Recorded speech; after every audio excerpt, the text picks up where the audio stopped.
Hello दोस्तों, कैसे हैं आप सभी? बढ़िया एकदम। तो चलिए आज के इस थर्ड पार्ट्स में आपका हार्दिक स्वागत है। आज हम लोग देखेंगे क्लासिफिकेशन ऑफ लॉ। लॉ को हम लोग कैसे क्लासिफाई करते हैं, है ना? So for proper and logical understanding the law, the classification becomes necessary. Actually proper और लॉजिकल अंडरस्टैंड करने के लिए लॉ को क्या करते हैं ना, उसका क्लासिफिकेशन बहुत ज़्यादा आवश्यक हो जाता है। चलिए तो आते हैं, चलते हैं, पढ़ाई करते हैं और आज देखते हैं क्लासिफिकेशन ऑफ लॉ।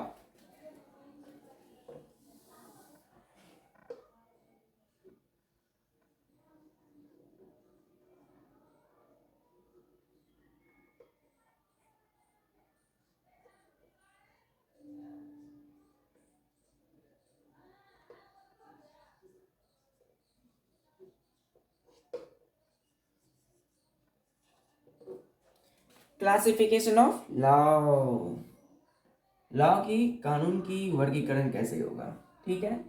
चलिए देखते हैं। For proper and logical understanding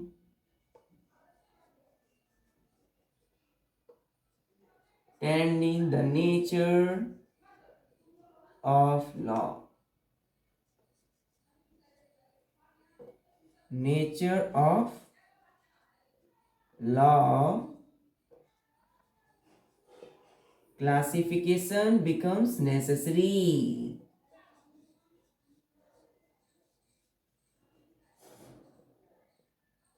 Becomes necessary.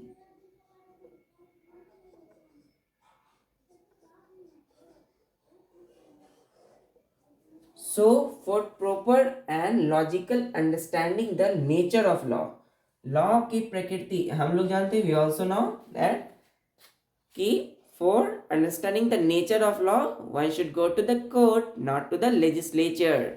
So, for proper and logical understanding the nature of law, we have to classify it into various categories.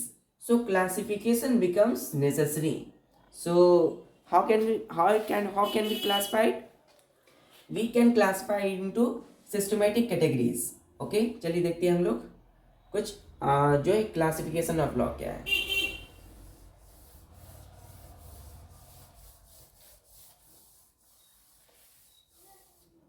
चलिए,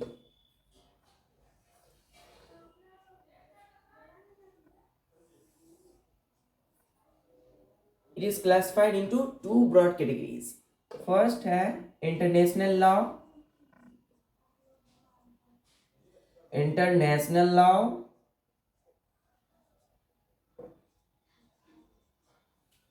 दूसरा है national law,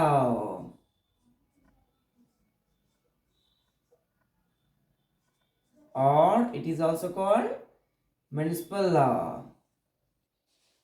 municipal law. International law is divided into two broad categories, that is public law and private law. Public international law,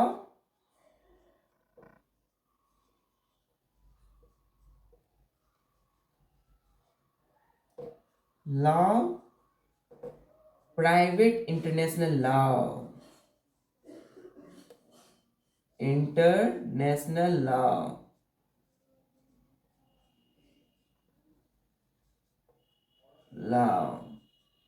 So international law is divided into two categories, that is public international law, private international law. Okay, then we can classify national law. National law is also have two broad categories, that is public national law and private national law. Public national law,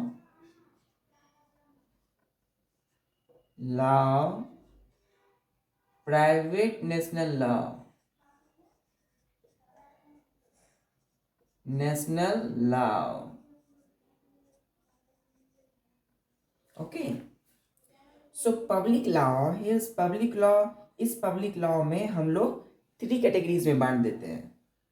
So we can classify the public national law into 3 categories. That is administrative law, administrative law, criminal law,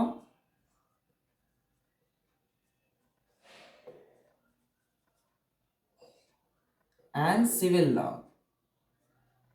also called territorial in nature, है ना. Civil law is ना territorial in nature, एक क्षेत्रीय जो है कानून के अंतर्गत आता है सिविल लॉ, है ना. The law which is enforce by ना स्टेट. चलिए हम लोग आगे देखते हैं. तो हम लोगों ने क्या किया, पब्लिक लॉ को 3 कैटेगरीज में बांटा, administrative law, criminal law, civil law. अब हम लोग देखते हैं किस क्रिमिनल लॉ में आता है Indian penal code. Indian penal code.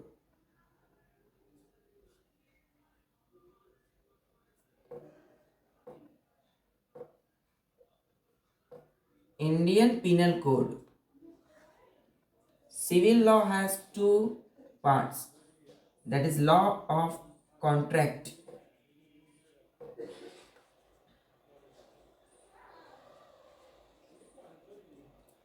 and law of torts.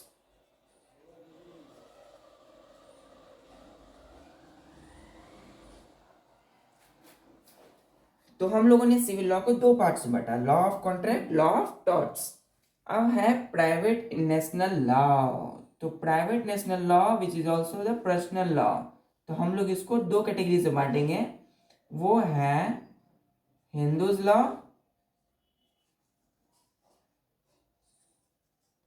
And Muslims law.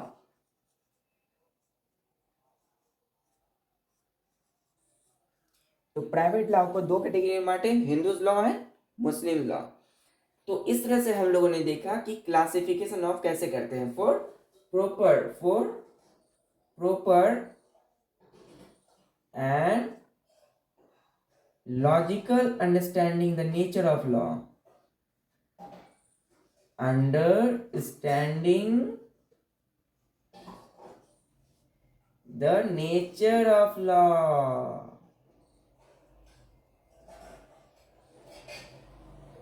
तो देख सकते हैं आप लोग किस तरह से हम लोगों ने लॉ को बांटा. देखिए, चलिए फिर से हम लोग रिकॉल करते हैं. पहला है for proper and logical understanding the nature of law. Law को अच्छे से समझने के लिए, है ना, लॉ को उसके नेचर को समझने के लिए one should go to the court, not to the legislature. तो लॉ के नेचर को अच्छे से समझने के लिए हम लोगों ने लॉ को क्लासीफाई कर दिया है अलग अलग कैटेगरीज में. तो हम लोग उसको देखते हैं. पहला है लॉ को क्लासिफाई किए हैं, पहला इंटरनेशनल लॉ में, है ना. तो पहला क्लासिफिकेशन है इंटरनेशनल लॉ. दूसरा है कैटेगरीज नेशनल लॉ, जिसको हम also called municipal law.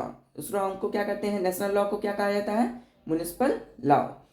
International law को हम लोग 2 कैटेगरीज बांटेंगे, public international law and private international law. अब हम लोग नेशनल लॉ जो कि म्युनिसिपल लॉ कहलाता है उसको हम लोग 2 कैटेगरीज में बांटते हैं, public national law and private national law. Public national law को 3 कैटेगरीज में बांटेंगे, administrative law, criminal law which is also includes IPC, Indian penal code. Civil law को हम लोग 2 कैटेगरीज में बांटेंगे, लॉ ऑफ कॉन्ट्रैक्ट्स. पहला है सिविल लॉ में लॉ ऑफ कॉन्ट्रैक्ट्स, दूसरा है सिविल लॉ में लॉ ऑफ टॉर्ट्स. इस 2 के बारे में हम लोग पढ़ेंगे. उसके बाद है प्राइवेट लॉ को हम लोग 2 कैटेगरीज में बांटेंगे. एक होता है पहला हमारा हिंदूज लॉ, दूसरा होता है मुस्लिम्स लॉ. तो कैसे लगे आप लोग को ये क्लासिफिकेशन लॉ, इसको आप नोट कर लीजिए जल्दी से.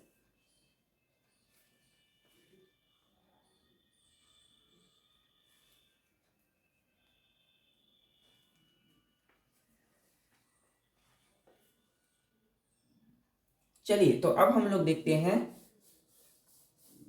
पहला है हमारा international law.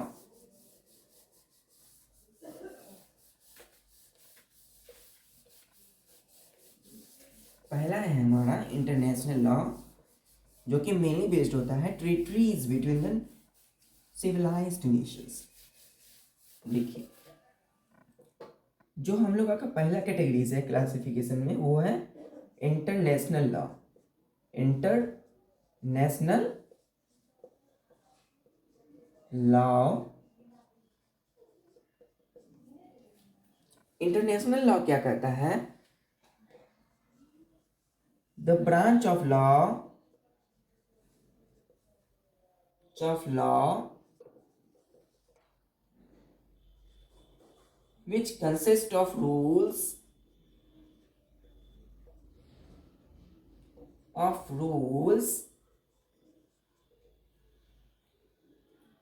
that regulates the relation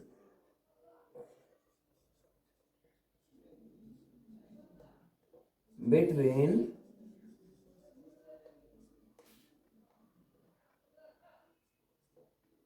states and nation।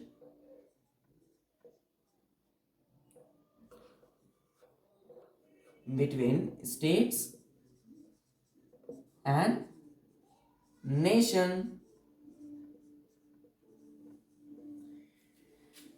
तो इंटरनेशनल लॉ क्या होता है कि ब्रांच ऑफ लॉ, ये वो लॉ की वो एक ऐसी शाखा है जो कि बना होता है कुछ रूल्स से, है ना, विच कंसिस्ट ऑफ रूल्स, जो कि कुछ जो क्या कंट्रोल करता है, रिलेशन, है ना, व्यवहार को किसके बीच में, किसी राज्य नेशंस के बीच में, राज्य और राष्ट्र के बीच में जो संबंध है ना, जो भी व्यवहार है, जो रिलेशनशिप है, जो बिहेवियर है, उसको कौन कंट्रोल करता है? इंटरनेशनल लॉ, है ना। इंटरनेशनल, इंटर मीन्स होता है बीच में, है ना, नेशनल मतलब कि जो राष्ट्र के अंतर्गत आता है।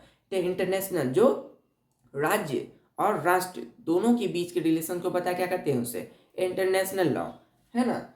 और इंटरनेशनल लॉ का एक और कंसेप्ट ये है कि एक राष्ट्र यानी एक कंट्री का दूसरे कंट्री के बीच में जो एग्रीमेंट है उसको भी बताता है वो, ठीक है। तो international law also indicates the territories between the two nations. Okay, तो यहाँ आप देख सकते हैं इंटरनेशनल लॉ का मतलब ये है कि branch of law which consist of rules that regulates the relation between states and nation.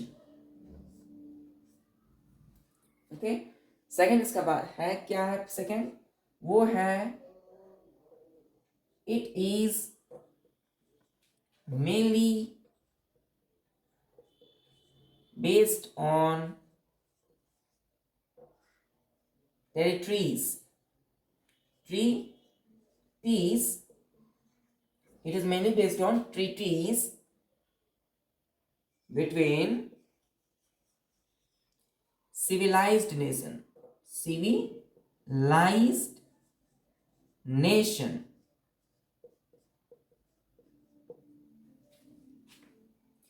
तो ये जो है इंटरनेशनल लॉ, ये किस पे बेस्ड होता है? ट्रीटीज पे। ट्रीटीज क्या है? दैट इज द एग्रीमेंट और संधि, इसको कहते हैं संधि।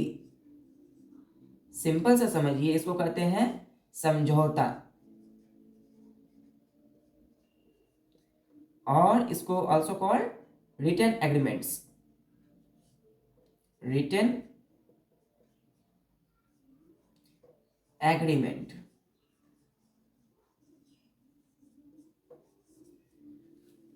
ठीक है, तो इंटरनेशनल लॉ क्या है? The branch of law which consists of rules that regulates the relation between states and nation. It is mainly based on treaties, संधि, समझौता या written agreements। किसके बीच में? Civilized nation। तो it is mainly based on the treaties between, treaties में समझौता, एक तरह का समझौता, शांति समझौता होता है, बोलते हैं शांति समझौता। उसी तरह एक किसी भी चीज का समझौता किया जाता है जब दो नेशंस के, सिविलाइज्ड नेशंस के बीच में, एक सभ्य राष्ट्र के बीच में, है ना। तो जो इंटरनेशनल लॉ है वो किस पे बेस्ड होता है? ट्रीटी मतलब समझौता, यानी एग्रीमेंट्स, रिटन फॉर्म एग्रीमेंट्स रहते हैं दो राष्ट्र के बीच में। कैसी राष्ट्र? तो सभ्य राष्ट्र, है ना, जो शिक्षित हो, है ना, जो डेवलपिंग नेशंस हो, जो डेवलपिंग कंट्रीज हो। तो एक सिविलाइज्ड कंट्री में, यानी कि सिविलाइज्ड नेशंस का मीन्स ये हुआ कि उस नेशंस में रहने वाले जितने भी लोग हैं, चाहे वो मेल हो या फीमेल हो, सभी लोग क्या हो? वो एजुकेटेड हो, है ना, वो पढ़े लिखे हों, वो समझते हो को कहाँ पर क्या करना है, वो डिसिप्लिन में हो, है ना, वो जो है एक व्यवहार जानते हो, वो लोग एक बिहेवियर जानते हो कि इस तरह के कैसे किसके साथ किया जाता हो व्यवहार, है ना, वो कंडक्शन जानते हैं। तो जब राष्ट्र में रहने वाले जो भी लोग हैं वो एक दूसरे में सही चीज़ जानते हो, है ना, वो एजुकेटेड हो, पढ़े लिखे हों, वो समझदार हों, है ना, वो अनुशासित हों, तो उसे कहते हैं सिविलाइज्ड नेशन, यानी कि एक सभ्य राष्ट्र। पूर्व अंग्रेज जो थे हमारे वो भी कहते थे ना सिविलाइज्ड बनिए, सिविलाइज्ड, है ना, सिविलाइजेशन यानी कि सभ्यता, सभ्य समाज, यानी कि अंग्रेज जो थे वो सभी लोगों के साथ ही उठना बैठना था उनका। क्यों? क्योंकि एक चाय भी पीते थे, चाय, एक कप की चाय कहा जाता है, एक कप की जो चाय थी वो भी पीते थे, तो भी एक सभी लोग के साथ पीते थे, है ना, ताकि वो पीने का जो उनका स्टाइल है ना, वो भी एक सिस्टमेटिक वे में होना चाहिए, है ना, चाय पीने का स्टाइल भी एक सिस्टमेटिक वे में होना चाहिए, एक सभ्य की तरह होना चाहिए, ना कि किसी तरह पीने।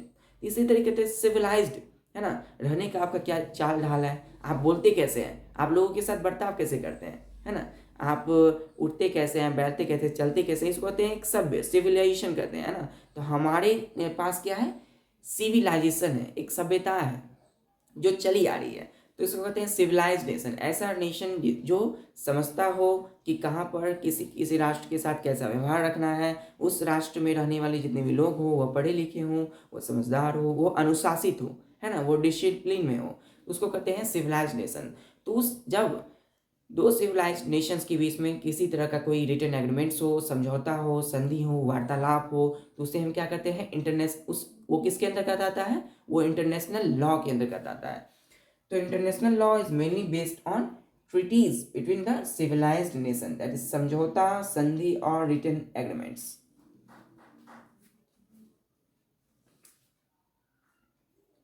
चलिए नोट्स कर लिए। चलिए अब हम लोग देखते हैं इंटरनेशनल लॉ में आता है हमारा पहला जो है वो है पब्लिक इंटरनेशनल लॉ।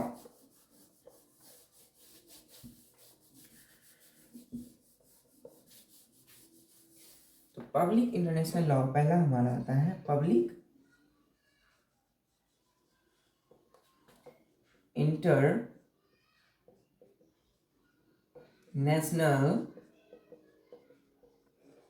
लॉ। तो पब्लिक इंटरनेशनल लॉ क्या है, चलिए हम लोग समझते हैं पहले।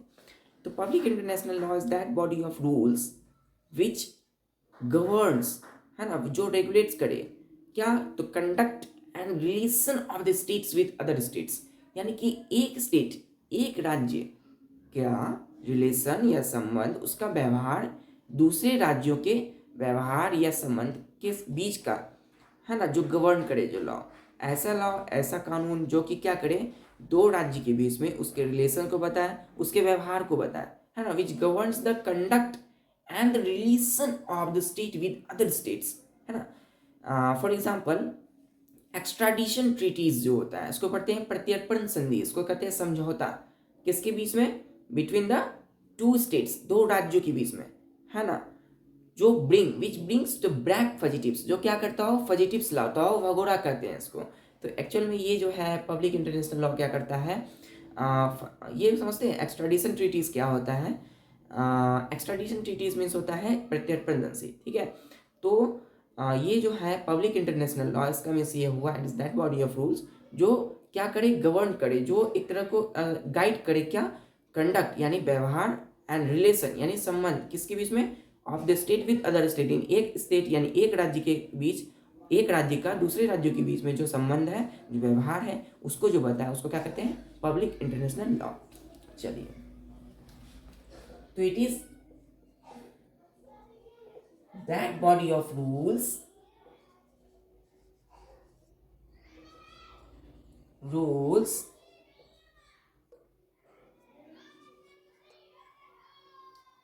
which govern the conduct, means आचरण, उनका क्या आचरण है, and relation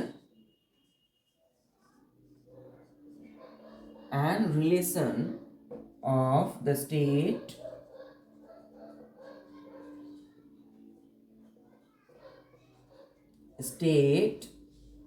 with other states,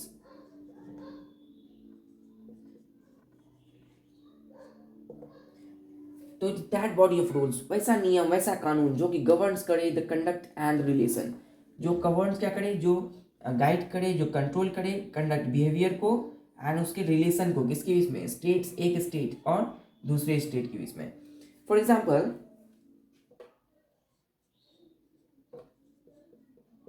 the most important extradition treaties, extradition treaty,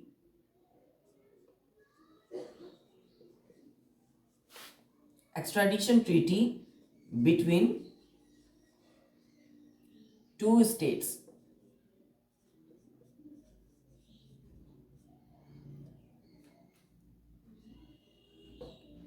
to bring back fugitives.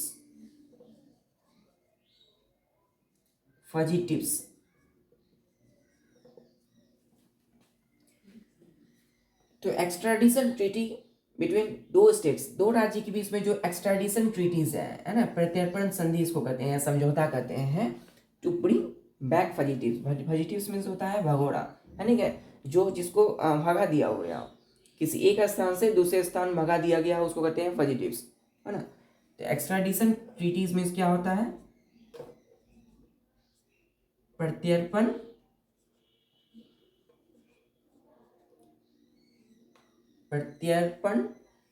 संधि कहते हैं इसको, है ना. इसको ऐसे समझते हैं कि एक्स्ट्राडिशन ट्रीटीज क्या है, कि जब भी किसी व्यक्ति की सहमति के बिना, है ना, उसे एक देश से दूसरे देश में स्थानांतरित किया जाता हो, है ना, जब एक व्यक्ति के बिना सहमति, जब किसी भी एक व्यक्ति के बिना उसकी सहमति के, है ना, जब वो सहमत ना हो तो उसे एक देश से दूसरे देश जब स्थानांतरित किया जाता हो, उसे उस देश से दूसरे देश में जब ले जाया जाता हो, उसका स्थान परिवर्तन किया जाता हो, तो उसे कहते हैं एक्स्ट्राडिशन ट्रीटी. तो एक्स्ट्राडिशन ट्रीटी क्या होता है, एक्स्ट्राडिशन ट्रीटी होता है जब किसी एक व्यक्ति के सहमति के बिना उसका एक देश से दूसरे देश में स्थानांतरित किया जाना, है ना. The change the place of a person without the approval, है ना, from one country to another country, that is the extradition treaty. इसको लिख लीजिए.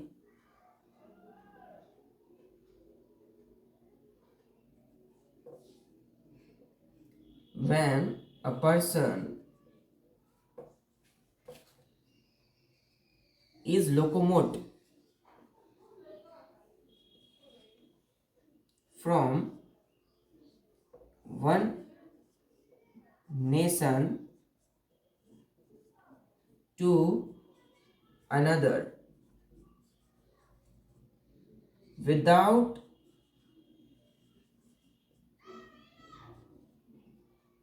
his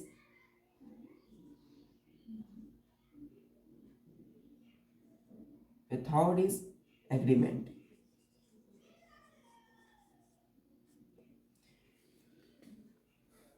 तो इसको कहते हैं एक्स्ट्राडिशन ट्रीटी, या फिर किसी पर्सन को बिना उसको लोकोमोट किया जाना, उसको स्थानांतरित किया जाना, from one nation to another without his agreement, that is the extradition treaties. जो कि क्या लाता हो, फजिटिव्स लाता हो. फजिटिव्स मतलब होता है यही कि एक व्यक्ति का दूसरे व्यक्ति में देश में उसको ले जाया, यानी कि इस तरह एक तरह का क्या होता है ये, आप ध्यान से समझिए इसको क्या कहते हैं. तो ये जो है फजिटिव्स, ये एक्चुअल में है क्या, आप ही सोचिए. जब एक देश से दूसरे देश में उसको हटा दिया जाएगा, भगा दिया जाएगा, उसको भग कर कहेंगे ना, भगोड़ा, उसको कहते हैं फजिटिव्स. ये एक तरह का फजिटिव्स लाता है, एक तरह का भगोड़ापन लाता है, एक तरह का दौड़ लाता है, जो कि एक किसी व्यक्ति का स्थान परिवर्तन कर देना, सीधा सा सिंपल लैंग्वेज में. ठीक है. अब हम लोग देखते हैं private international law.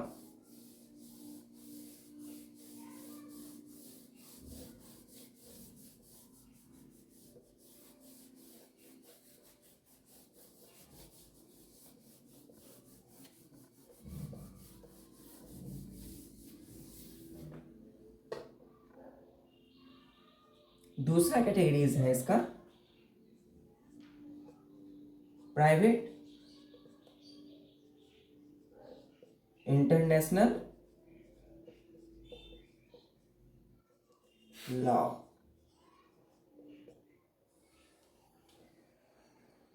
Private international law है क्या, इसको हम लोग कह सकते हैं कि that branch of law which regulates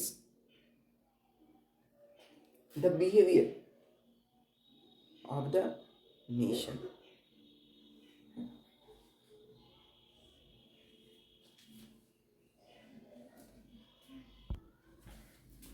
ठीक है दोस्तों, तो प्राइवेट इंटरनेशनल लॉ क्या है? The branch of law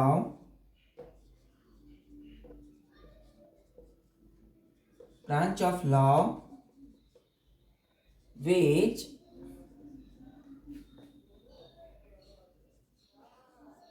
regulates or govern the conduct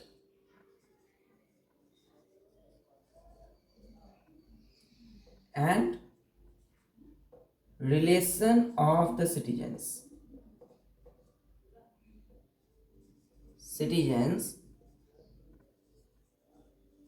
with each other।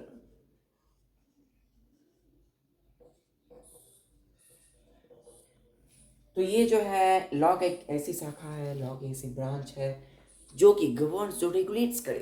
क्या रेगुलेट करे? तो बिहेवियर और रिलेशन, व्यवहार और उसका संबंध, किसका? जो उस राष्ट्र में रहने वाले जो नागरिक है उसके बीच में, है ना। तो कोई भी राष्ट्र में रहने वाले जो लोग हैं, तो उस राष्ट्र में रहने वाले जो लोगों के बीच में जो उसका व्यवहार है ना, जो कंडक्शन, जो बिहेवियर है, और उस लोगों के बीच में जो रिलेशन है ना, उसके बीच में जब कोई लॉ बताता है उसके बारे में, उसको किसके में रखते हैं? प्राइवेट इंटरनेशनल लॉ के बीच में रखते हैं। ठीक है, तो हम लोग देख सकते हैं, इसको हम लोग कहते हैं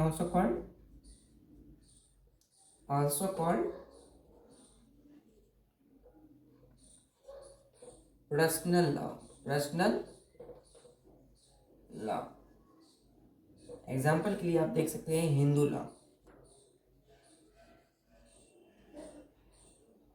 हिंदू एंड मुस्लिम लॉ,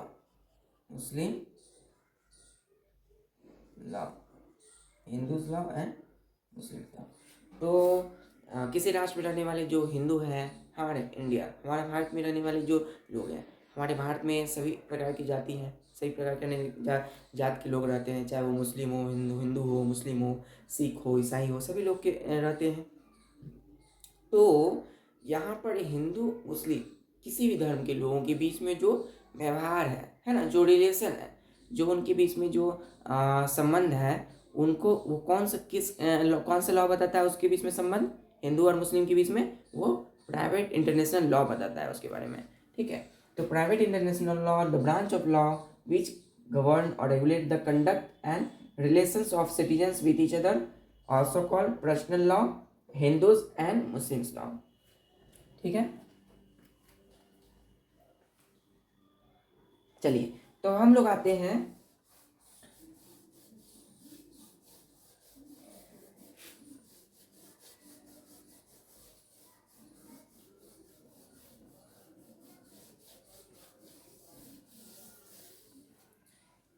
दूसरा है हम लोगों का जो कैटेगरीज है क्लासिफिकेशन ऑफ लॉ में, वो है नेशनल लॉ,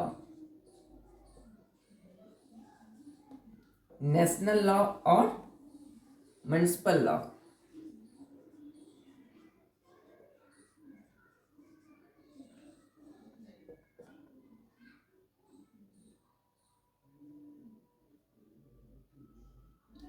तो नेशनल लॉ और म्युनिसिपल लॉ एक्चुअल में क्या होता है?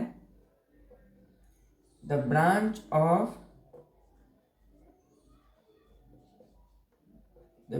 Of law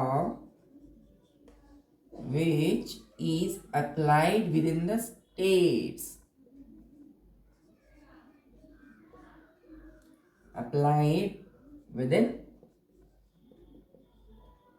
states,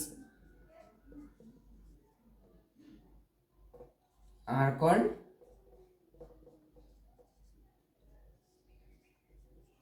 national law। तो आप देख सकते हैं नेशनल लॉ क्या है, the branch of law, law का ऐसी शाखा branch which is applied with in the states, यानी ऐसी नियम या कानून जो कि कहाँ अप्लाइड होती हो, कहाँ लागू होती हो, स्टेट्स के बीच अंदर, है ना। जब कोई कानून, जब कोई लॉ रूल रेगुलेशन जब किसी स्टेट राज्य के बीच में लागू होती है तो उसको क्या कहते हैं, नेशनल लॉ या म्युनिसिपल लॉ कहते हैं, ठीक है। तो हम लोगों ने देखा म्युनिसिपल लॉ और नेशनल लॉ यानी कि राज्य के बीच में जब कोई लॉ लागू होती हो, ठीक हो। तो लॉ जो है जब किसी राज्य के बीच में लागू हो तो उसको कहते हैं नेशनल लॉ, है ना। जब किसी राष्ट्र के बीच में जब रिलेशंस को या उसके व्यवहार को बताए तो उसको कहते हैं, उस ऐसे नियम और कानून को क्या कहते हैं, इंटरनेशनल लॉ, ठीक है। हम लोग अभी देख रहे हैं national law.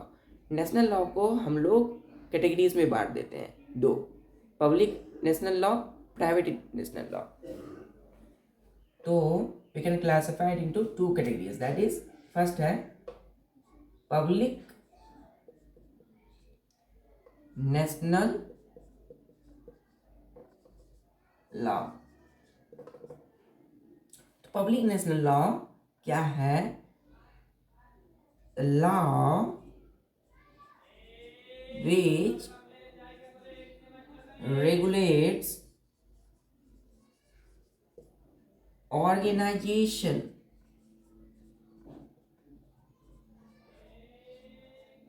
and functioning of the states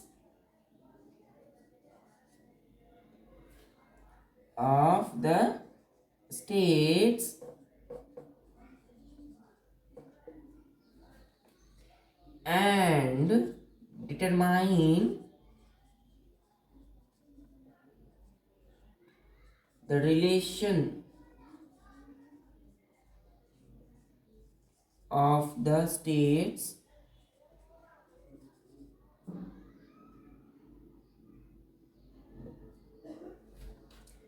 तो पब्लिक नेशनल लॉ सिंपल सा है कि ऐसा लॉ जो कि रेगुलेट्स करे किसी भी राज्य की ऑर्गेनाइजेशन और फंक्शनिंग ऑफ द स्टेट्स, ठीक है। और क्या करे, गवर्न्स द गवर्नमेंट की जो स्ट्रक्चर है उसको भी फॉलो करे, ठीक है। तो पब्लिक नेशनल लॉ क्या होता है, ऐसा लॉ जो रेगुलेट्स, जो कंट्रोल करे क्या चीज़ को, किसी भी स्टेट्स के ऑर्गेनाइजेशन, उस स्टेट में किस तरह की व्यवस्था है ना, कि कोई राज्य में व्यवस्था कैसी है, काम करने का क्या तरीका है, कोई राज्य में जो प्रशासन है ना, तो राज्य में किस तरह का काम चल रहा है, वहाँ ऑर्गेनाइजेशन क्या है, तो इस पर किसका अधिकार है, कंट्रोल करने का, इसको कहते हैं पब्लिक नेशनल लॉ, यहाँ लागू हो जाता है, ठीक है। तो पब्लिक नेशनल लॉ एक तरह का क्या है, जो कंट्रोल करता है ऑर्गेनाइजेशन को and functioning of the states, राज्य के बीच में, and determine the relation of the state, और उस राज्य का रिलेशन को ही बताए। तो अब हम लोग देखते हैं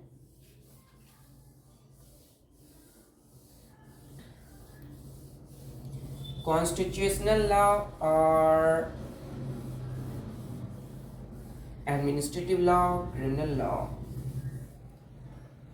पहला है हमारा इसमें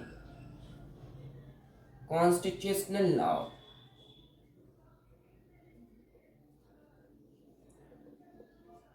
constitutional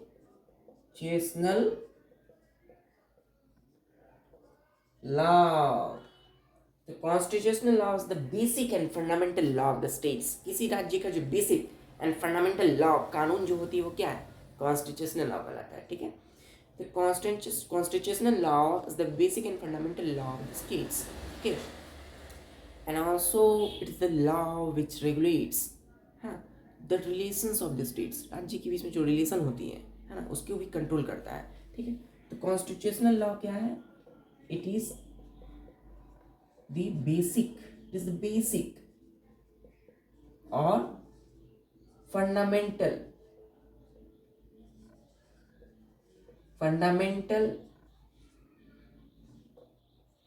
law of the states. The constitutional law is the basic and fundamental law of the states. Okay, next है हमारा इसमें वो है एडमिनिस्ट्रेटिव लॉ। एडमिनिस्ट्रेटिव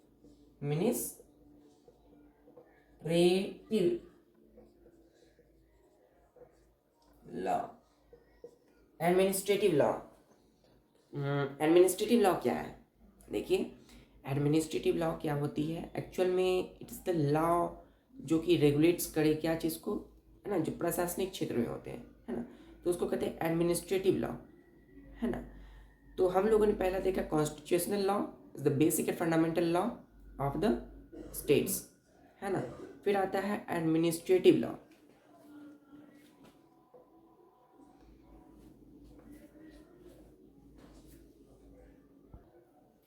तो देख सकते हैं एडमिनिस्ट्रेटिव लॉ क्या है। Administrative law, law is law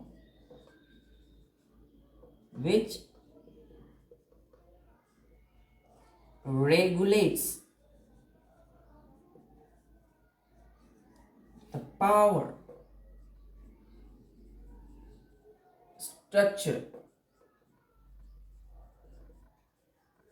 and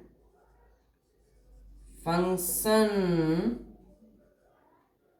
of the organ of the administration, organ of the administration.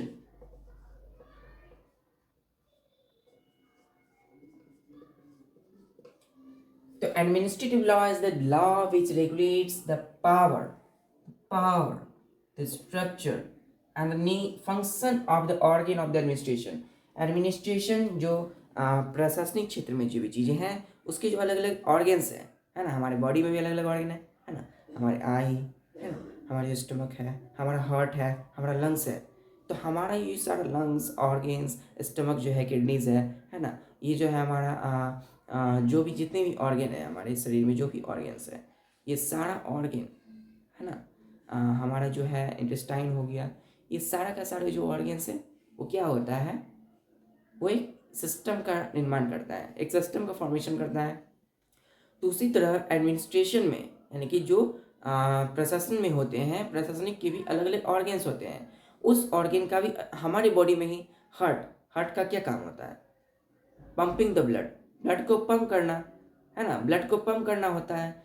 जैसे हमारा स्टमक क्या होता है काम, what is the function of stomach? Stomach का फंक्शन क्या है? डाइजेशन ऑफ फूड, है ना। इंटेस्टाइन का फंक्शन क्या है? डाइजेशन करना। उसी just as the same way administration में जो अलग अलग ऑर्गन्स होते हैं उसका भी अलग अलग पावर होता है, उसके अलग अलग स्ट्रक्चर होते हैं, उसके अलग अलग क्या होते हैं?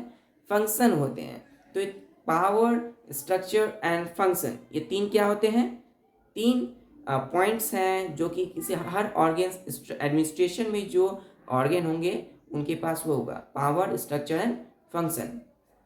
तो administrative law is the law which regulates, controls the power, structure and the function of organs of the administration. चलिए, समझ गया administration law, law which regulates the power, structure and function of the organs of administration. Third है हमारा criminal law. Criminal law, criminal law क्या है? It defines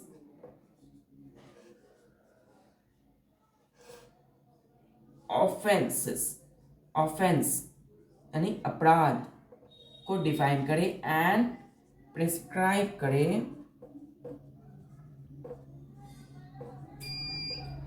punishment for them,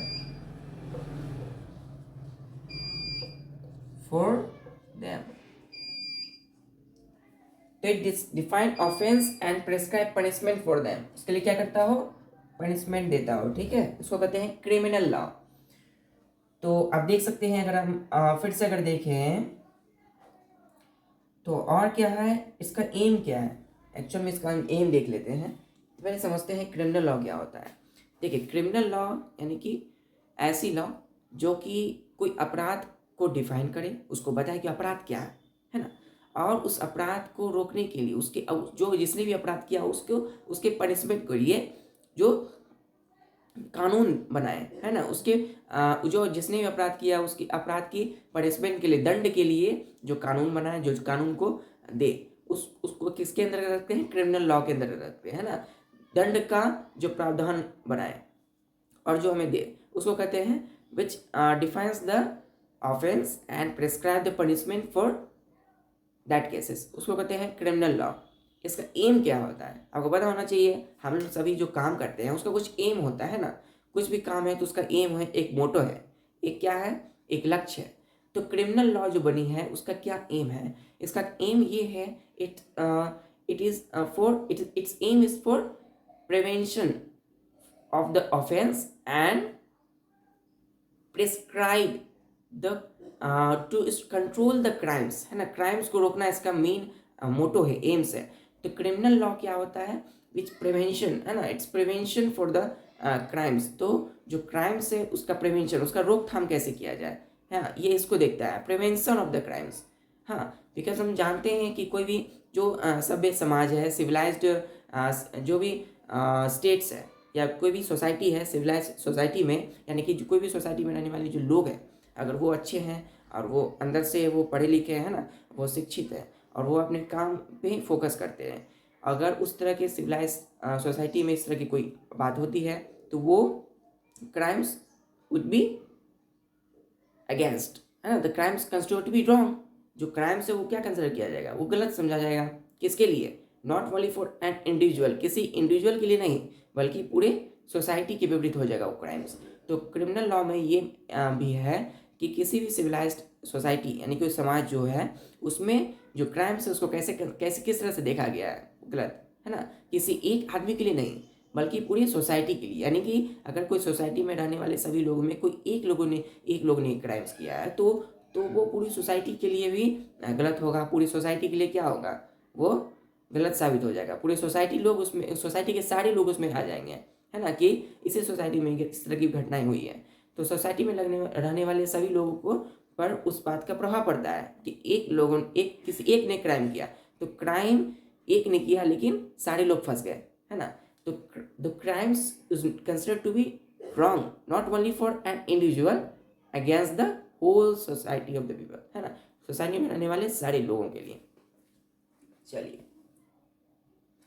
अब हम लोग देखते हैं what is the aim of the criminal law, prevention of the crimes. What, that is the prevention of the crime.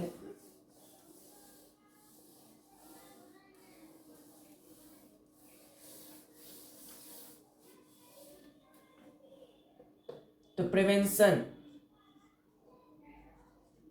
M क्या है इसका, प्रिवेंशन ऑफ क्राइम, और है इन सिविलाइज्ड सोसाइटी, जो अच्छे सोसाइटी हो, जो यहाँ पे रहने वाले लोग जो हैं एक दूसरे से नफरत नहीं करते हैं, वहाँ पे रहने वाले लोग पढ़े लिखे होते हैं ना, ना समझी ना करते हैं, तो इस तरह की सोसाइटी क्या कहते हैं, सिविलाइज्ड कहते हैं, सभ्य कहते हैं, ठीक है। तो सिविलाइज्ड सोसाइटी में क्या है, crime is considered to be wrong, considered to be wrong not only against individual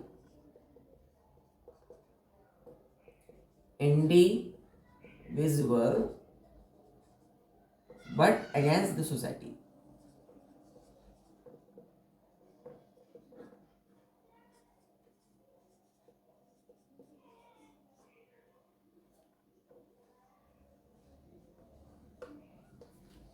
तो सिविलाइज्ड सोसाइटी यानी कि जो सभ्य है सोसाइटी, समाज, सभ्य समाज, है ना। तो सभ्य समाज में crime is considered to be wrong, गलत समझा जाता है उसको, नॉट अगेंस्ट द इंडिविजुअल, किसी एक के लिए नहीं बल्कि सोसाइटी के लिए, बट अगेंस्ट, वो सोसाइटी के अपोजिट हो जाता है, विपरीत हो जाता है। इसको कहते हैं क्या, प्रिवेंशन ऑफ क्राइम्स, है ना, जो कि एम है किसका, क्रिमिनल लॉ का। चलिए अब हम लोग आते हैं जो कि मोस्ट इम्पोर्टेंट है, कुछ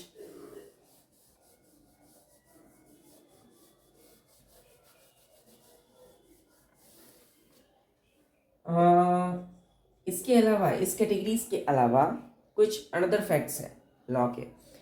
there are some varieties of law. There are some other kinds of law which are mentioned and which is very important. हमें समझना चाहिए, है ना. कुछ अदर लॉ भी हैं इसके अलावा, इस कैटेगरीज में के अलावा कुछ अदर लॉ है. ठीक है, हम लोग उसको देखते हैं. पहला है हमारा नेचुरल और मॉरल लॉ, जो हमें नैतिकता सिखाता है, मॉरलिटी सिखाता है. क्या चीज़ का?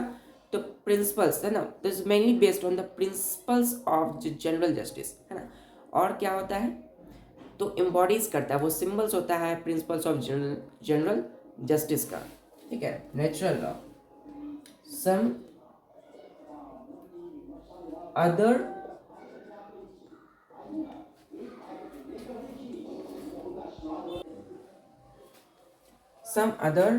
varieties of law.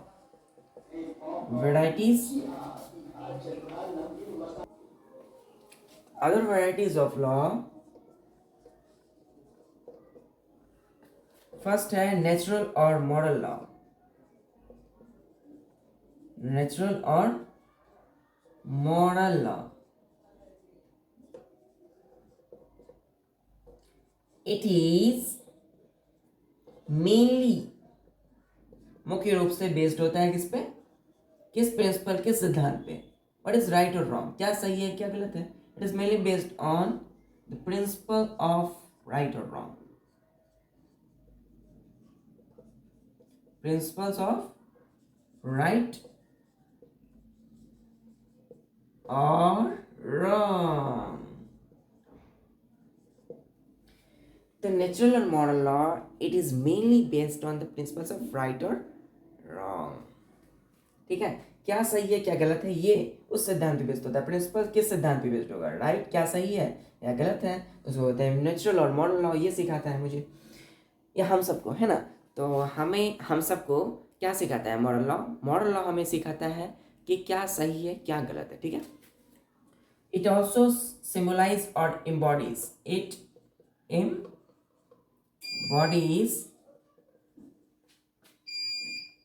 The principles of natural justice. Principles of natural justice.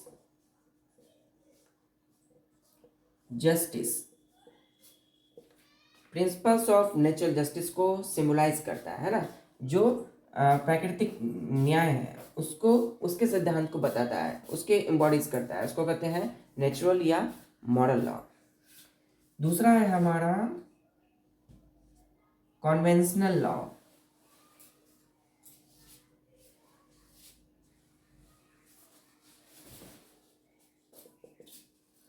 Conventional law क्या है?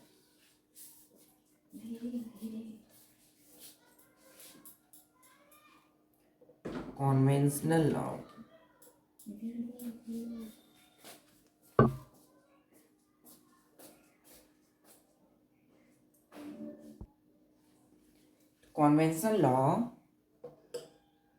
it is the system of rules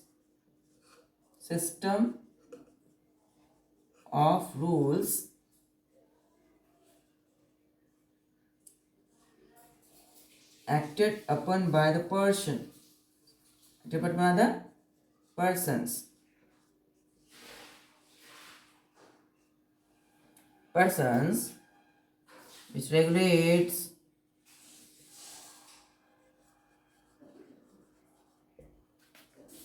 which regulates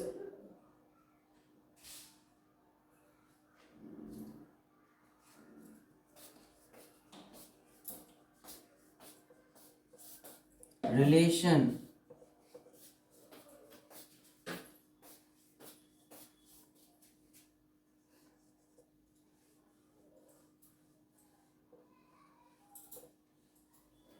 conventional law is the system of rules acted upon by the person which regulates or controls the conduction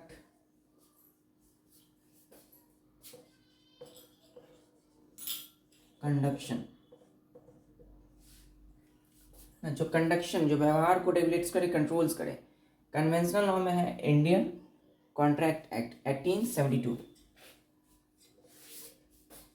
example में है Indian contract act 1872। Conventional law उसको हम कहते हैं पारंपरिक law, the system of rules act by the persons which regulates the condition.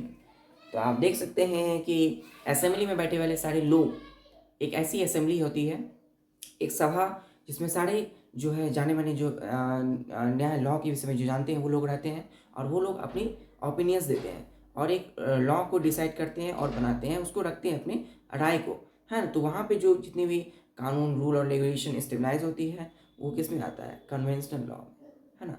उसको कहते हैं कन्वेंशनल लॉ, पारंपरिक लॉ। जैसे इंडियन कॉन्ट्रैक्ट एक्ट हुई 1872 में, ठीक है। तो इंडियन कॉन्ट्रैक्ट एक्ट 1872। अब हम लोग देखते हैं सिविल लॉ, जो कि मोस्ट इंपॉर्टेंट रह गया हम लोगों का उस दोनों में कैटेगरीज में, क्लासिफिकेशन में है हमारा private international law. Private international law,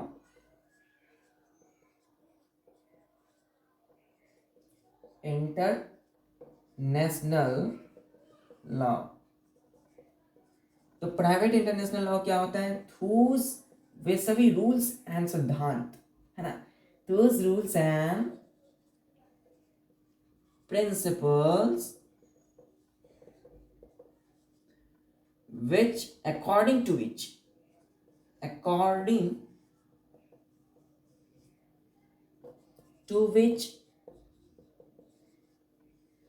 cases having foreign elements are decided. Foreign elements are decided, है ना। तो वे सभी rules and principle according to which the cases having foreign elements are decide. तो आप देख सकते हैं क्या होता है, फॉरेन एलिमेंट्स को डिसाइड किया जाता है, इसको कहते हैं प्राइवेट इंटरनेशनल लॉ। तो एग्जांपल से समझते हैं हम लोग। If a contract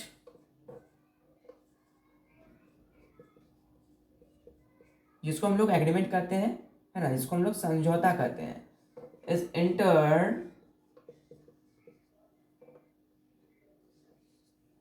into India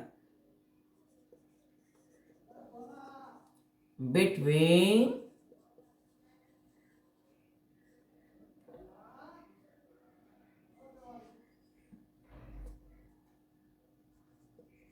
an Indian and Pakistan citizens. Pakistan citizens, which is performed in Ceylon. Ceylon क्या है? What is Ceylon? That is Lanka, Sri Lanka, है ना, वहाँ की इसी लैंग्वेज है, जैसे Ceylon। देन क्या हुआ? Rule and regulation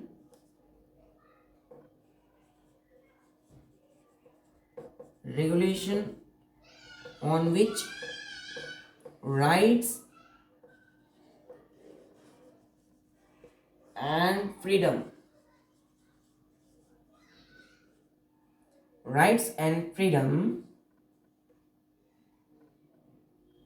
of the parties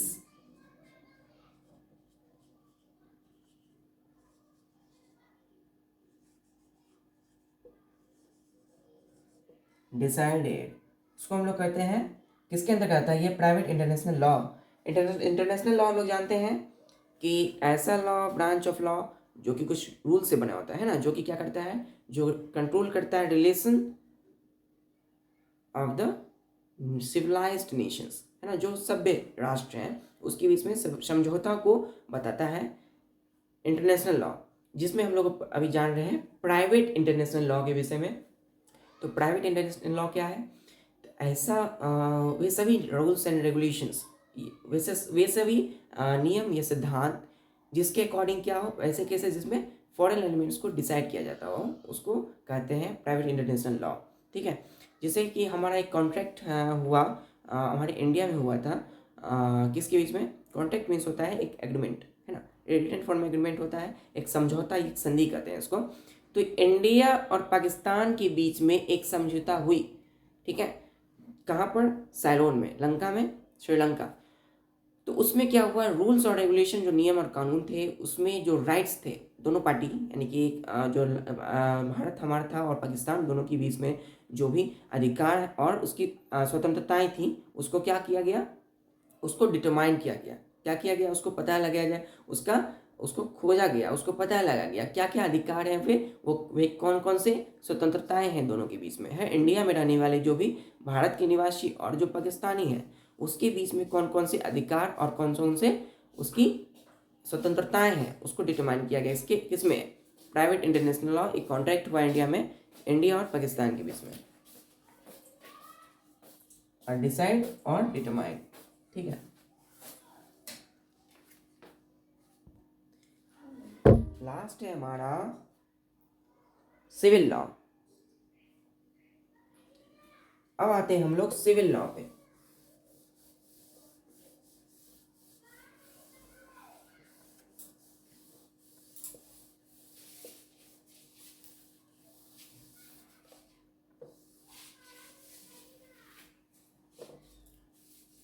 एक है हमारा सिविल लॉ। सिविल लॉ क्या है? The branch of law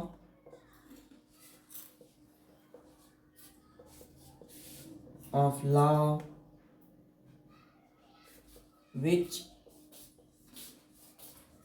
enforced by the state, enforced by the state, the branch of law which enforce by the state, यानी किसी राज्य के द्वारा जब लागू किया जाता हो, तो उसमें किसको कहते हैं? सिविल लॉ में आता है। सिविल लॉ यानी ऐसा लॉ जो इन्फोर्स्ड हो स्टेट के द्वारा, है ना, और it is territorial in nature, territorial in nature. Nature में क्या है? टेरिटोरियल है, क्षेत्रीय है ना। तो ये जो है, जो राज्य है, इसको ऐसे समझते हैं कि जब राज्य में, है ना, जो भी क्षेत्र है, अलग अलग क्षेत्र हैं, उसमें, है ना, तो उसमें जो लॉ है उसको सिविल लॉ के केस में रखते हैं। ठीक है, तो सिविल लॉ क्या होता है? The law which is enforced, लागू किया जाता है किसी स्टेट में, है ना, उसको कहते हैं सिविल लॉ। स्टेट में जब लागू होता है तो कहते हैं सिविल लॉ, है ना, which is territorial in nature. क्या कहते हैं? टेरिटोरियल इन नेचर मीन्स जो क्षेत्रीय हो, क्षेत्रीय व्यवहार का हो। ठीक है, यानी जो जाने माने आसपास में जो क्षेत्र में लागू हो, उसको कहते हैं सिविल लॉ में देखते हैं हम लोग। किस में देखते हैं? सिविल केसेस में, किस सिविल लॉ में रखते हैं। तो आज हम लोगों ने इसमें इतना ही किया। तो आज हम लोगों ने देखा क्लासिफिकेशन ऑफ लॉ, जिसमें हम लोग दो कैटेगरीज बांटते हैं लॉ को, इंटरनेशनल लॉ और नेशनल लॉ। इंटरनेशनल लॉ को हम लोग दो कैटेगरीज में बांटते हैं, public international law, private international law. National also called municipal law, उसको हम लोग दो कैटेगरीज में बांटेंगे, public national law, private national law. Public national law को हम लोग तीन कैटेगरीज में बांटते हैं, administrative law, criminal law and civil law. फिर हम लोग सिविल लॉ को हम लोग दो कैटेगरीज में बांटे हैं, law of contracts, law of torts, जो कि हम लोग आगे देखेंगे। फिर है private national law. Private national law को हम लोग दो कैटेगरीज में बांटते हैं, वो है Hindus law and Muslims law. ठीक है दोस्तों, तो आज हम लोगों ने देखा किस तरह से for better understanding the nature of law we can classify it into various categories mainly. तो हम लोग आज हम लोगों ने देखा है बस इतना ही। तो आज के लिए बस इतना ही, मिलते हैं नेक्स्ट वीडियोज़ में, तब तक के लिए ऑल द वेरी बेस्ट।